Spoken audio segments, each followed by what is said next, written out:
रात के 10 बज रहे थे। हर रोज सन्नाटा था, लेकिन रात के इस सन्नाटे में गर्ल्स हॉस्टल से एक लड़की बाहर निकलती है। उसके सैंडल की खटखट की आवाज से वो सन्नाटा टूटता है। बाहर उसके इंतजार में एक आदमी अपनी बड़ी और लंबी सी कार में बैठा हुआ है। वो उसकी कार के पास जाती है और उसके शीशे पर नॉक करती है। शीशा खुलता है। लड़की अंदर बैठे शख्स से पूछती है, दिवाकर मित्तर? अंदर बैठा आदमी सहमति में अपना सिर हिलाता है। फिर वो लड़की, जिसका नाम शोभा था, वो उसकी गाड़ी में उसकी बगल वाली सीट पर बैठ जाती है। दिवाकर मित्तल उसके चेहरे की ओर मुस्कुराकर देखता है और कहता है, जैसा सुना था वैसे ही हो तुम, बहुत तीखी, लाल मिर्च की तरह। दिवाकर मित्तल के पैर कार के एक्सीलेटर पर जाते हैं और पल भर में कार हवा से बातें करने लगती है। थोड़ी देर बाद वो कार शहर के एक सबसे बड़े 5 स्टार होटल में प्रवेश करती है। दिवाकर मित्तल पार्किंग में अपनी कार लगाता है और होटल के रिसेप्शन पर जाता है और अपनी प्री बुकिंग के बारे में बताता है। दिवाकर अपने रूम की चाबी लेता है और शोभा के साथ उस कमरे में जाता है। दिवाकर दरवाजा बंद करता है और शोभा से पूछता है, कुछ लोगी तुम, पीने या खाने में? आप जो भी मंगा लीजिए। दिवाकर होटल के कमरे में लगे फोन से रिसेप्शन पर कॉल करके अपना ऑर्डर देता है। थोड़ी देर में वेटर ऑर्डर लेकर आ जाता है। वे दोनों खाने के साथ साथ थोड़ा थोड़ा पीते भी हैं और फिर दिवाकर और शोभा एक दूसरे में खो जाते हैं। सुबह जब शोभा की नींद खुलती है तो दिवाकर वहां नहीं होता है। उसके तकिए के नीचे नोटों की गड्डी रखी होती है। वो गड्डी को उठाती है, फिर होटल के बाहर आती है। बाहर आकर वो एक कैब बुक करती है और उसमें बैठकर गर्ल्स हॉस्टल की ओर निकल जाती है। कैब वाला बीच बीच में उसे घूर कर देखता है तो शोभा को गुस्सा आ जाता है। क्या देख रहे हो? क्या देख रहे हो बार बार पीछे मुड़कर? आगे देखकर गाड़ी चलाओ, नहीं तो अभी तेरी कंपनी में फोन करूंगी, फिर सारा घूरना निकल जाएगा। कैब वाला शोभा की बातों से डर गया। शोभा कैब की खिड़की से बाहर देखती हुई जा रही थी और मन ही मन खुद से बातें कर रही थी। सब कुछ कितना फेक है ना यहाँ, सब कुछ। कौन आदमी कौन सा चेहरा लगाए घूम रहा है, किसी को पता नहीं है। मैं भी तो पिछले कई महीनों से एक नकली चेहरा लगाए घूम रही हूँ। सच कहूँ तो घिन आती है मुझे उस चेहरे से, दम घुटता है मेरा। लेकिन अब इस चेहरे के बिना मैं रह भी तो नहीं सकती। ये कहानी है जमालपुर की रहने वाली शोभा की। शोभा शहर के एक हॉस्टल में रहती है और इंजीनियरिंग की पढ़ाई कर रही है। वो 8 महीने पहले ही शहर आई है। शोभा के पिता दीनदयाल उससे बहुत प्यार करते हैं। उसे अब भी याद है जब वो ट्रेन में बैठकर शहर आ रही थी तो। क्या बाबा, आप इस तरह बच्चों की तरह रोएंगे तो मैं शहर कैसे जाऊंगी?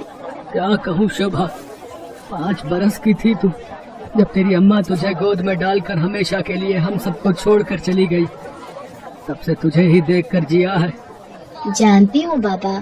सोचा था कि एक बार ही तुझे विदा करूंगा जब तेरी शादी होगी, लेकिन शादी के पहले ही। ये कहकर दीनदयाल शोभा को गले लगाकर फिर से फूट फूट कर रोने लगा। ठीक है बाबा, मैं नहीं जाती हूँ शहर, यही रहती हूँ आपके पास। लेकिन आप ही तो हमेशा जिद करते हैं कि तुम्हें खूब पढ़ना है, बहुत बड़ा आदमी बनना है। अब आगे की पढ़ाई गांव में तो नहीं हो सकती, तभी तो मैं शहर जा रही हूँ। ठीक है, मैं ट्रेन से उतर जाती हूँ। उसी समय ट्रेन की सीटें बजी। दीनदयाल जल्दी से ट्रेन से उतरा।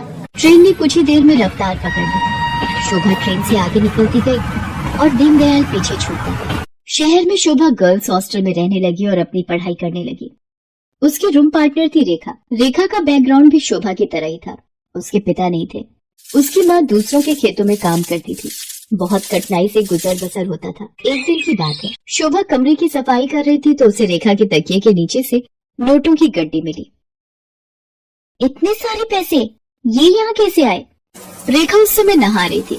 जब वो नहाकर बाहर आई तो शोभा ने उससे पैसों के बारे में पूछा, लेकिन रेखा ने उसकी बात का सही कोई जवाब नहीं दिया। आश्चर्य तो हुआ क्योंकि वे दोनों अच्छे दोस्त थे। कुछ बात तो है जो रेखा मुझसे छिपा रही है, लेकिन क्या? शोभा ने एक बात और नोटिस किया कि हफ्ते में 3-4 दिन रेखा रात को कहीं चली जाती थी और सुबह वापस आती थी। उसने इस बारे में भी रेखा से पूछा तो, तू भी बिना मतलब जासूसी करती रहती है, तू अपने काम से काम रखना।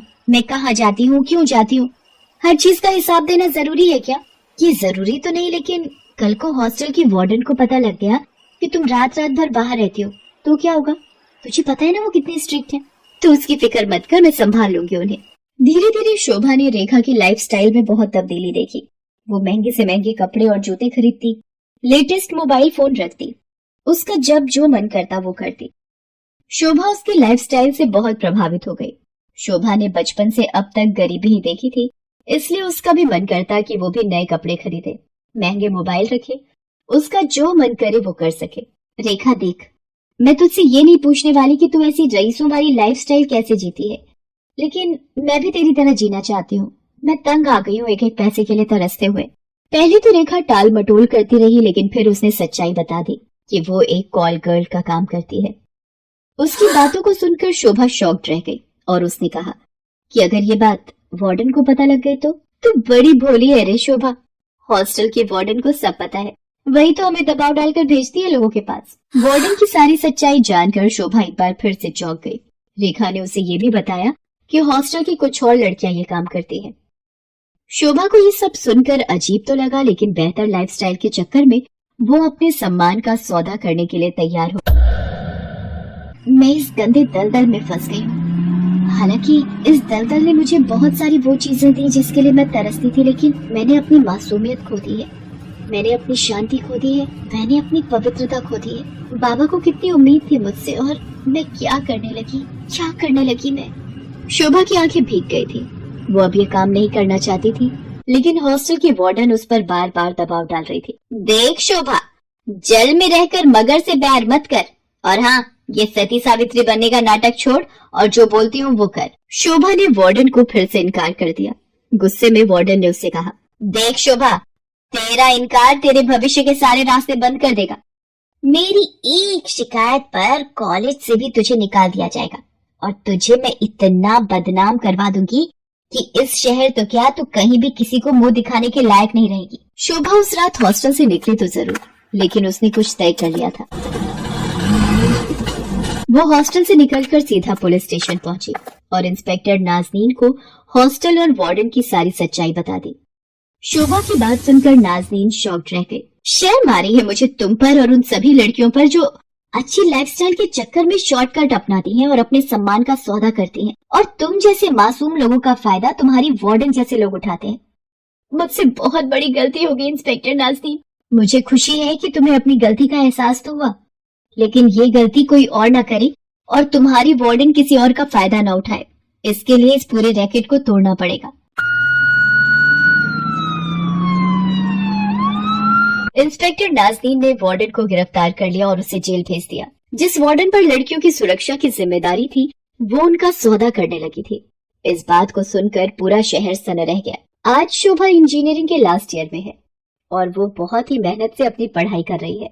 आखिर उसे अपने बाबा का सपना जो पूरा करना है। हेलो दोस्तों, कैसे हैं आप सब?